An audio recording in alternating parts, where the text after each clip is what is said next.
Sports fans, we're back and at it again. I'm Eric. Joined with me, as always, are the brothers Perez, Mario, and Jesus. And today we are going to be recapping the Super Bowl as well as touching on a couple of the players from the Super Bowl. So, first things first, let's just talk about the game. It was a fun one. I actually really enjoyed it. I had watched the CSU Boise State game earlier in the day, and that was a really fun basketball game. So the first half of the Super Bowl was kind of a letdown, but the second half got really interesting. From what I saw, Zach Taylor came out with a pretty obvious game plan to start the game. He wanted to get the ball out of Joe Burrow's hands pretty quickly, and they were doing that, and I thought they were doing a pretty good job of it. And then the second half was a totally different story. I mean, both defenses played really well, but particularly the Rams defense was, I mean, Joe Burrow was running for his life in that second half. So, uh, what'd you guys see?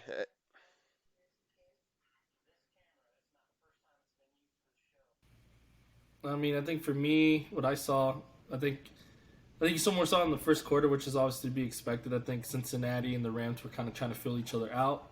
No, neither team wanted to take that big shot kind of right away. They were, didn't want to get burnt. So I think defensively they were kind of playing it safe. Weren't taking too many risks.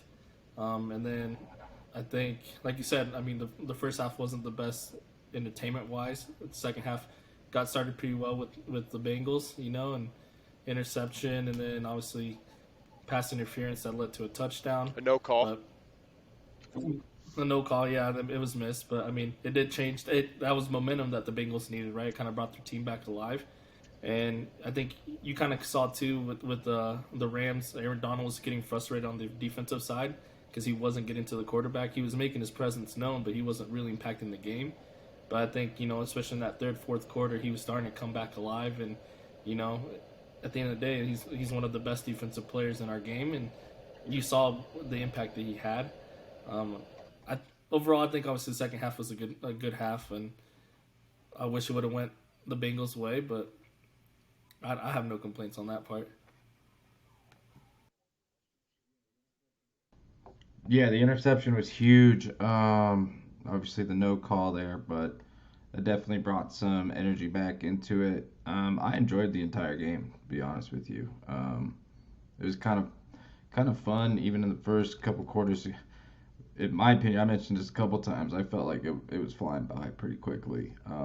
But it was cool to kind of see how both teams were trying to maneuver their way. I mean, the Rams weren't they were having a hard time there for a little bit. Obviously, they could not run the ball, which was I wasn't expecting that. I mean, I figured they'd be able to be stopped a little bit, but they weren't going anywhere with that run. So yeah, it was pretty entertaining. Obviously, at the end, it came down to having some momentum and even that, right? It was a kind of a challenge to kind of get that going, swinging in that way. I mean, with the Bengals, uh, poor Joey there. He was taking some hits. So no, for me, I was actually more entertained than I probably was the year before.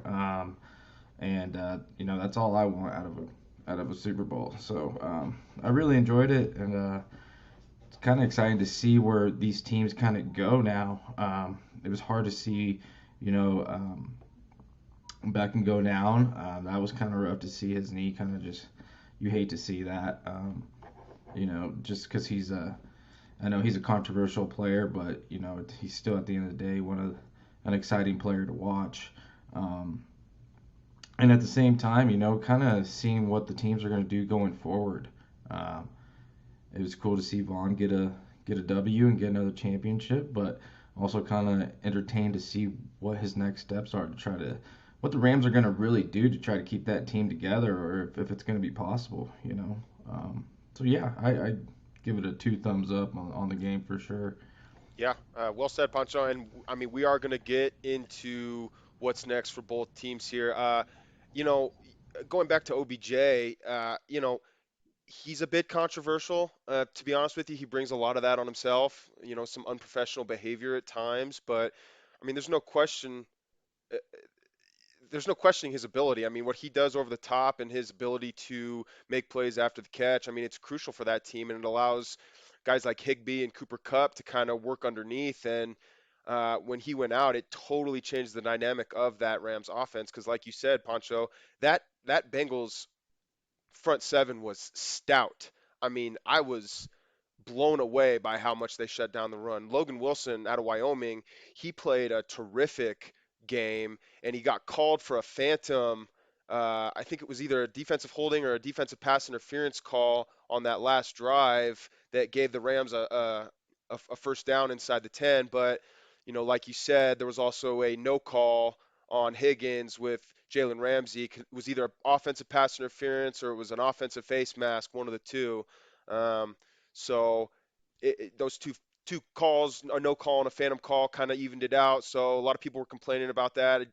Really not an issue for me from the ref standpoint. So yeah, well said about OBJ. That really changed the dynamic because I mean Stafford came out and he was winging it around a little bit. He caught OBJ and I think OBJ had two catches for like almost 60 yards before he went out. So um, it was fitting to be a big day for him. So yeah, it kind of changed everything. So well said there. And then Cooper Kupp. Let's talk about that last drive a little bit. So we're going to debate the MVP a little. I picked Cooper Kupp on our last show. I don't know if you guys remember, to win the MVP.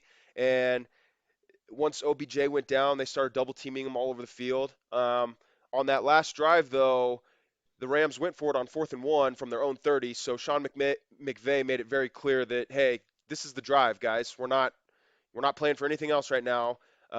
This is what we're going to do. And even though they were double teaming Cooper, they said, we're going to go to you. And they did. And him and Matt were making plays all over the field on that last drive. And to me, because of that drive, and he had a touchdown earlier in the game, I think Cooper Kupp rightfully won MVP. Obviously, you can make the argument for Aaron Donald as well.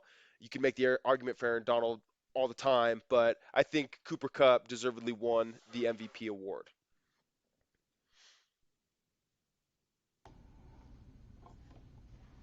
Yeah, that dude's a beast. I definitely agree with that being said. I thought they were going to give it to Matt, but I just think Cup just showed out. Obviously Matt had his struggles a little bit, um, and I mean that's going to go against you. But you know what? With OBJ going down and him kind of having to figure out, and I give it up to the Rams and the entire team and the coaching staff to kind of just be like you said, this is it, right? But it takes being able to get double teamed and get open and just make the right cuts and being able to have that relationship with your quarterback to be able to know that you're going to catch that ball. So I, at the end of the day, I think they made the right decision with that.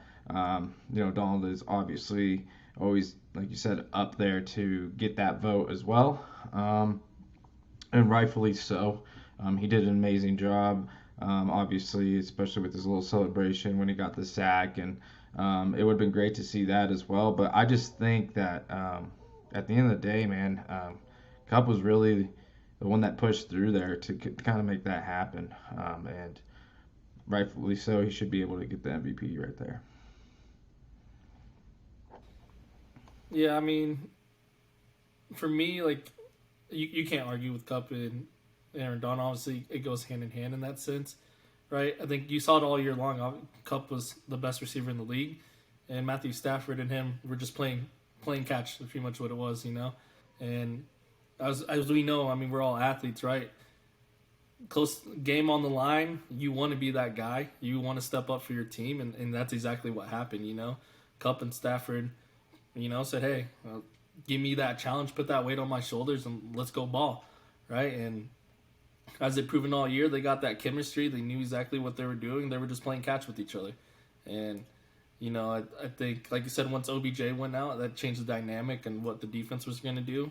And, Stafford threw that pick after OBJ went out, I think it was in the second half. You kind of tell, okay, maybe he's not going to trust his receivers as much. It was kind of a fluke pick, right? It came off of the receiver's hands. It's in the air. Anything can happen at that point, but still kind of a little worrisome as a quarterback. Maybe offensively that kind of changes your game plan a little, what you want to do. But for me, I think when push came to shove, your two best players on your offensive line or on your offense went out and balled out. That's what you brought him in to do, right? That's me and me, like we've always talked, right? This is why you brought in Stafford. This is why you gave up Goff. This is why you gave up those picks for this. Is for this moment right here, and you put it on his shoulders, and you put it on the best receiver in the league's shoulders, and this is the end result. And like I said, the Bengals had to known this was coming, right? In end of the game, they're gonna go to Cup. This is the best receiver, and like you said, they couldn't stop it, right? And that's the reason he's the best. And his footwork's amazing, the way he can shift his body and stuff like that. His hip movement is amazing, and that's what makes him one of the best. For the Aaron Donald side of things, like you said, yes, there's an argument he could have been the MVP too, but I think overall, big picture, his stuff more came in the second half, late third quarter, fourth quarter, and I think bigger body of work. I think Cup was doing it all game long, right? And like I said, when it came for Aaron Donald to show out, he equally did the same thing, but big body of work.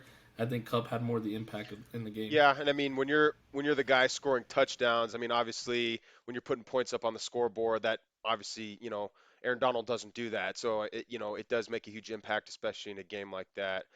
So yeah, I'm a big Cooper Cup fan. I lived out in Washington when he went to Eastern. Kind of a guy who's he's one of these Wes Welker types. He just kind of been overlooked his whole life, and he's really coming into his own. I think, yeah, having Matt Stafford doesn't hurt either. Having a play caller like Sean McVay doesn't hurt. So um, happy for him. Also happy for Aaron Donald. And so what I want to kind of touch on a little bit here is, Aaron Donald, he's been the best defensive player in the league now for almost a decade. He's won, I think, 3 Defensive Player of the Year awards. He's a defense. I mean, obviously, he's an interior defensive lineman, and generally, their job is to take a couple of guys so that linebackers can come up and make a play. He takes a couple of guys, and yet somehow still is the one that makes the play. Um, he's an absolute beast, and I kind of want to hear what your guys' thoughts are on where he now ranks all time defensive players now that he has a Super Bowl ring to go along with the other hardware that he has. To me, I would put him, and some people may think this is a little high, but I would put him number 2 all time behind a guy who called the plays for his defense on a stout defense for 12, 15 years, and that's Ray Lewis. He's the greatest defensive player of all time, in my opinion, just because he was the Mike, he's the quarterback. All the teams that he played on were always good, and they were good because of that defense. Later in his career, they had a good running game, and Joe Flacco wasn't too bad at that time either. So I would have to put Aaron Donald number 2 in my books. He's just an absolute beast.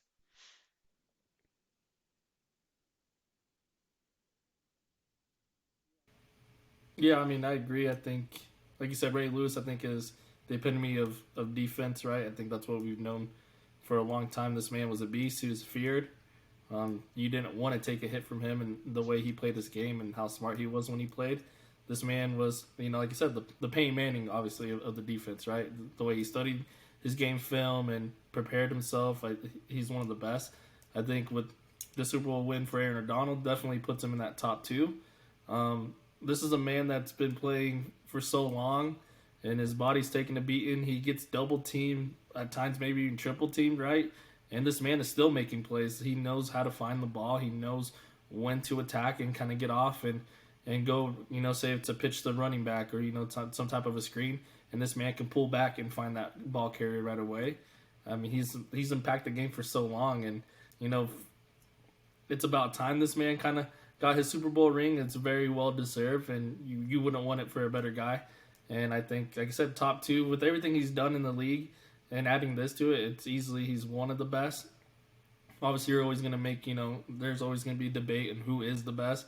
But like you said, Ray Lewis for sure 1. I think Aaron Donald 2 now with this. This man is hungry.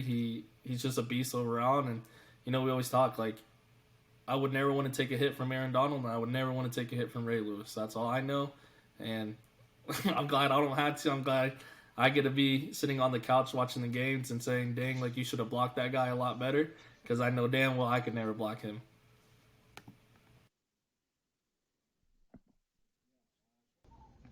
Yeah, tough to say. I mean, with respect on everyone defensively, right? I mean, it's just definitely top five for sure. In my book, I think there's just too many players. If we're just going to say defense in general, that you could have a very strong debate on. But I would name them up there in the top five players that I've been able to see in my lifetime, defensively. Um, I mean, there's really not much you could say. The work ethic, the way he can rush to the defender, take on two guys like you guys have mentioned. In my book, it's just a back and forth action, just trying to think of who would I put in front of him and who else would be on that list. But definitely a top five defensive player of all time. He will be in the Hall of Fame. The ring was something huge for him for sure.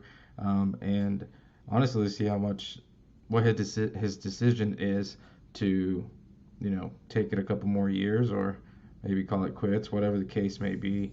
I know a lot of guys these days are actually keen and on their health, long term, instead of just keep going and keep going and keep going, which we had the debate of last time too. We want to end up leaving this game, with a legendary status, but also know when to hang it up and do the right thing for yourself and your family. But yeah, definitely a top five guy that will be in the Hall of Fame.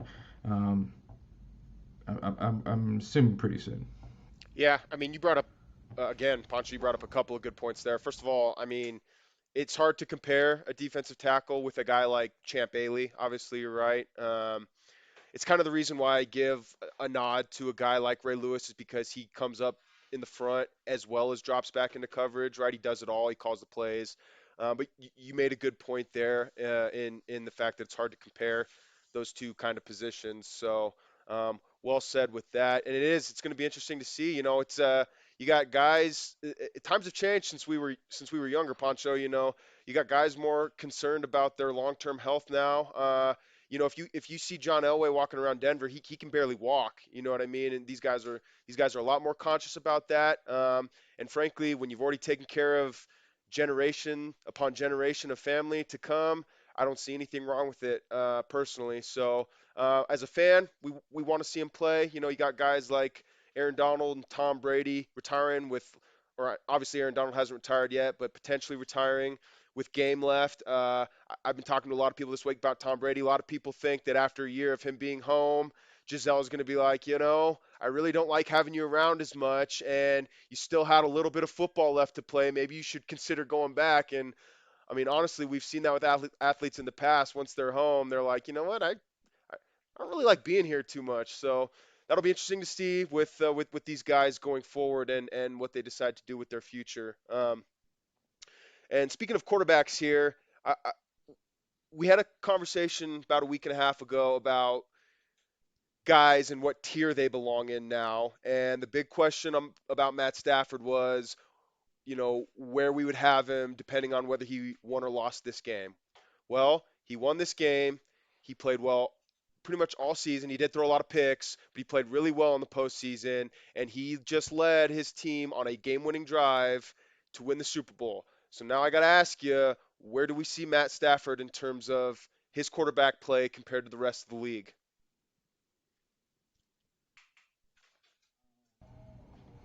Um, Man, I, he's still borderline elite for me. Um, the guy's great. He's overcome a lot. Um, but I also think that there was a good portion of the game too where um, he wasn't in control of it, and that to me qualifies an elite quarterback as well. Um, but also overcoming that definitely gets you into what we are calling an elite quarterback. Um, I just think there's a couple things there that kind of still showed me, or kind of still proved to me that I have him right in the right spot where I think he is. Um, I don't think he's better than the guys that we, without a doubt, named elite by any chance. I think the Super Bowl win definitely defines um, a status for him, but it also not getting the MVP outright also kind of shows you why. in my book, right? There's still just a couple things there. But look, I mean, the guy took hits, had a great season. Um, with the 1 year to turn around the team and be able to make a couple of those throws. I will say the throw that they keep showing, that no look one, was pretty awesome. Yeah, I don't know. I'm still gonna stay with my area. So he's borderline elite for me still.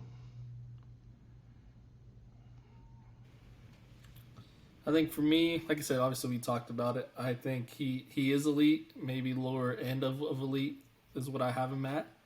Um, I think the picks just come with Matthew Stafford. That's something he's always done. It's nothing new, right? He did it in Detroit when he was with the Lions. That's what he did. I think the only difference now is in Detroit he didn't have a great defense. He didn't have these guys willing to fight when those things happen. And in LA, it happens. You know, he was surrounded by great defensive guys, and so when he threw those picks, he knew that he had his defense to rely on that could either get that ball back or they were going to make that stop. And in Detroit, I think when it happened in Detroit, the defense wasn't that good. They weren't going to make a stop, so most likely it was going to lead to a score for the other team or a field goal or any type of thing. And I just think that's what the difference is in that situation. But like I said last time, Megatron had one of the best receiving years in the NFL has seen, and then Cooper Cup this year had also another great, one of the NFL best receiving years as well. Common denominator, Matthew Stafford. To me, I think he's elite.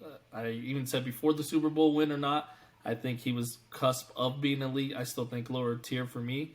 Like Jesus said last time too, I think we need to see what he does this next year, right? Can he continue that success? Can Cup continue that success with him? Can he elevate other guys around him, right? I think, like I said, we just saw in the Super Bowl, we relied on Cup, right, to do great things. OBJ went out. The offense kind of went a little bit of shambles in the passing game. As an elite quarterback, can you now elevate your other guys around you, right? Look at Rodgers. Rodgers plays with a bunch of non-first rounders, and he's able to elevate these guys around him. Same thing with Patrick Mahomes. He's able to bring in these receivers, and he makes great things happen. And that's what's about being an elite quarterback. You're elevating these receivers around you to make them great, right? They're going to join other teams, and they might not be great on those teams, but because they're playing with an elite quarterback. So I think now for Matthew Stafford is, can he elevate these other receivers around him besides Cup to make him an actual elite quarterback and make a difference on the offensive end? Yeah. So first, I want to touch on a couple of things here. He did throw two interceptions in the Super Bowl. I, to be honest with you, both of them were kind of no. I mean, the second one he threw in the second half, he misled him a little bit. The guy still got his hand on it. It could have been caught. Unlucky bounce. The one he threw in the first half was pretty much the equivalent of a punt. It was a third and long, and he just kind of chucked it into the end zone. So uh, he he has elite arm talent. There's no question about that. He always has. Um, and he has supreme confidence in his arm talent, and that's why he is going to throw some picks from time to time. However, I think now, given what he's done his previous 12 years in Detroit and what he just did with the Rams, to me, I have to put him in the elite category because there's only 32 spots in the world for guys to come in and play quarterback in the NFL, right? Who would you put in front of him? I mean, Aaron Rodgers, Patrick Mahomes, Russell Wilson, maybe. I mean, yes, I would say Russell Wilson probably. Um, after those three guys, I don't know who you put in front of him now as a Super Bowl proven quarterback. So for me, he's elite. Just based on the fact that not a lot of starting NFL quarterbacks in the world right now. So, or just in general, with only 32 teams. So, I put Matt Stafford elite. I'm happy he finally got his ring. Happy for a lot of guys on that team, actually. So, um, last thing we're going to talk about here is, what's next for these two teams. I'll start this one here. I think a lot of it for the Rams is going to have to do with kind of who decides to come back. It, from what we've seen, they're going to have to improve the running game a little bit. I think they could probably improve tight end play a little, or at least get Higbee healthy. It looks like Whitworth's probably going to retire, so left tackle is always an important position to fill.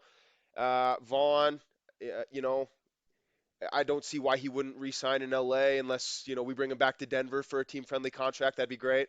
I agree, Pancho. That's not happening, but a boy can dream. Anyway, um, so for them, it's really just kind of seeing, who's coming back and who's not, because, I think they need to improve the running game a little bit, be that a new running back or, maybe a committee type of thing, add a couple of guys to the depth chart.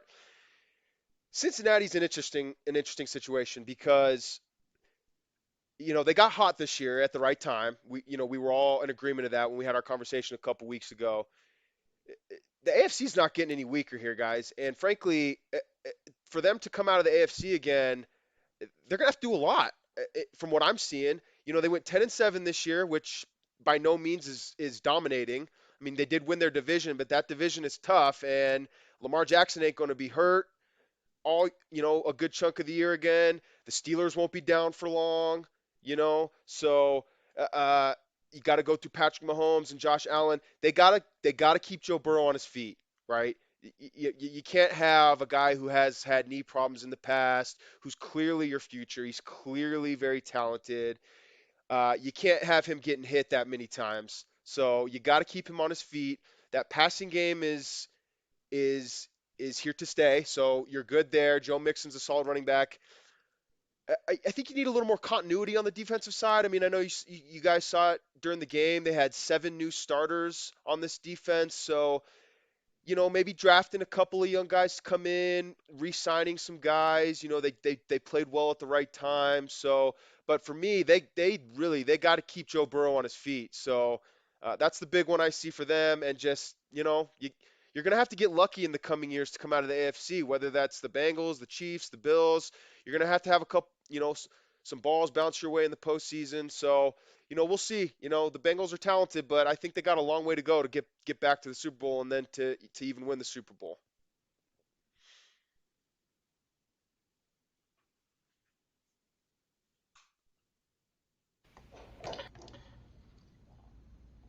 Yeah, I'm kind of stoked to see what they do. I agree with you. There's a lot of areas that the Rams got to do to bring back their team in general. I think obviously they're gonna have to wait for a couple guys to announce what they're gonna do.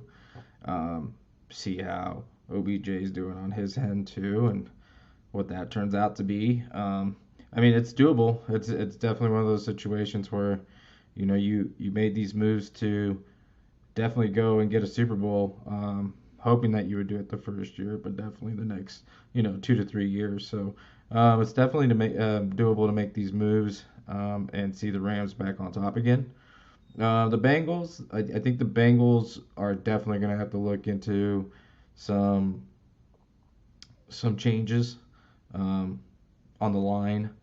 I just think you got a great quarterback that is still young but is taking hits. Obviously, he got hurt his first year, but I think they definitely have to look at that line and really protect that man, or else this could be the only time that we see him get this far. Which I hope it's not, because I think he brings a lot of swagger to the game, and I really enjoyed watching him do his thing this year. And the combination with the wideout is just ridiculous, and I love it that they brought that from college and all that good stuff. I think the Bengals have a harder time, and I'm not saying it's completely difficult, but I think they're going to have a harder time kind of putting together back the team that they need.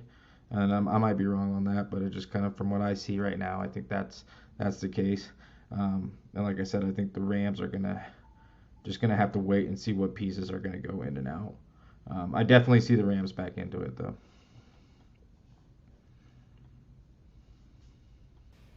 So for me, I mean, I just looked this up, and Cincinnati has the fourth friendliest cap in the whole entire league. So they got money to spare, they got money to spend, and I think if you look at what happened this year, like you're right, the AFC is not going to get any easier, right? I mean, You're still gonna have to go through Patrick Mahomes. I think the Bills proved they're gonna be a force to be reckoned with, right? We got obviously in Denver, we're hoping, right, Aaron Rodgers gets traded to the Broncos, and if that's the case, that's adding another quarterback to the mix of making the AFC challenging, right? And then you still got young Bucks. The Chargers are going to be something to be reckoned with as well. So I think for them, they need to spend their money wisely. I think they saw this year, you need to get Joe Burrow help. A lot of people gave the Bengals grief in the draft this year when they decided not to draft an offensive lineman and went for Jamar Chase, which I think in the end kind of proved they kind of made the right choice in getting Jamar Chase and the way they played with each other and kind of they had that chemistry already. So that was a smart pick, but I think now you need to start building for the future of protecting your quarterback, because if not, we're talking this is going to be another Andrew Luck type of situation. This man's going to get hit, he's going to get banged up, and you're looking at maybe 5-6 years from now, he's not going to want to play no more. Or, you saw in the Super Bowl, he took that sack and he was holding on to his knee. You can ask Jesus, he has an ACL surgery. He had, you never know in those things. Your knee buckles randomly and you're asking to get hurt again, right? And we see in sports, when you get ACL surgery or tears and stuff like that, they can happen again. And, you don't want that happening, especially from what is your franchise quarterback. So I think the Bengals wise, they need to spend money on that offensive line, and they need to do it wisely. As well as defensively, they could make some tweaks. I'm not going to critique fully on the defense. I think towards the end of the game, they're all one team. We're not going to pick on one player and who messed up that game, right? I think they could definitely use some help defensively, but like I said, they got money to spare. On LA, they did exactly what they were supposed to do. They went all in this year, and this is what the end result they wanted was to win it all. And what I like about LA, they play like me in Madden. They don't care about draft picks. Ship them out. Ship them out, get the best players in to win now. That's exactly my strategy in Madden, and that's why I'm a 8-time Super Bowl champ in Madden, and I'm one of the best coaches ever. Don't laugh back there. And that's just the way you got to play. And so real quick, any NFL teams still looking for a coach, reach out to me. I'll send you my Madden highlights. But yeah, I think it's all depending on what players are going to return, like Jesus said. I don't think you give up a second and third for Von Miller without the intention that you kind of want to bring him back. So I think, they're going to try to see what they can do to get him. I don't know exactly what Von Miller's number is going to be, what he's looking at. Is he going to be a little team friendly to, push out for another ring? Aaron Donald's going to be a big question mark. He has obviously a high cap number with him. I think for me, Von Miller played really well this year because he had that second guy that was the primary focus. And I think in Denver, being the all-time guy, being the leader, it's kind of tiring, and so having another player kind of help on that defensive end, that's what made Von Miller kind of back to what he used to be.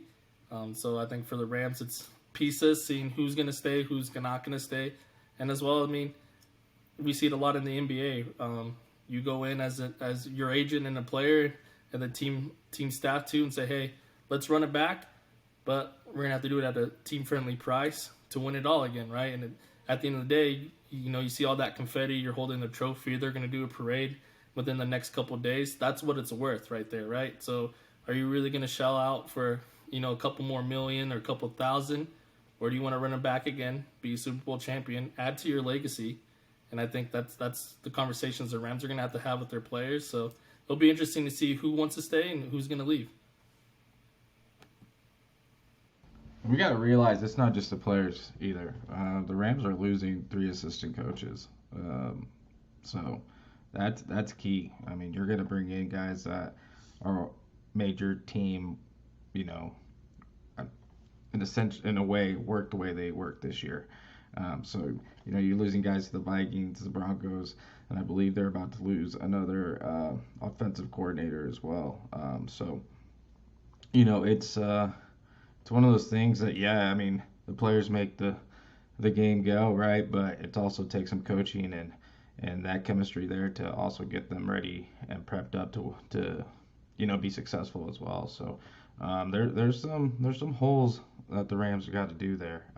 Both on and off the field. Yeah, guys after a Super Bowl win, I mean, there are going to be some guys, we saw it with Malik Jackson when the Broncos won Super Bowl 50. There are just going to be some guys that get overpaid. And that's just kind of it just kind of comes with the territory. So, yeah, I mean, those are good points. You're going to lose some people, you're going to lose some coaches and Pancho's right. There are some sports where professional sports where you're like, they'd be good with any coach. But in the NFL, coaching matters, because you're controlling the game. So now, obviously, the players are the ones out on the field making the plays that you're calling and trying to control. But yeah, I mean, coaching matters in the NFL. So, and I think the moral of the story is Mario needs to raise his Madden difficulty because 8 championships is kind of ridiculous. Why don't you play on all Madden like the rest of us and step up to the big leagues, huh? Any final thoughts, guys? Um, Agreed. I mean, two thoughts real quick. I mean, to the point of what you guys just said too about the coaches leaving too. Some players have favorite coaches, right? So you don't know if they're gonna follow suit and head to wherever that coach is going. They're not gonna go too. So that is a good point too that you guys both made. So you might see players leaving to go follow where these coaches are gonna go. Second point, I am the goat in Madden. Whatever difficult you want it on, No, we I'll know beat that's you not guys. true. You know, I'm undefeated. Yeah, I'm undefeated this year. Nobody's beat me Oh, so brother. far. So, whoever wants to smoke, hit me up. Yeah. I can't even believe what I'm hearing now. I think on that note, we'll call it a day, and that will be it for us here at the Crossover Podcast. Let us know what you guys think in the comments section, and you know what to do. Punch a like, subscribe to the channel, hit the notification bell, share this video, and we will talk to you later.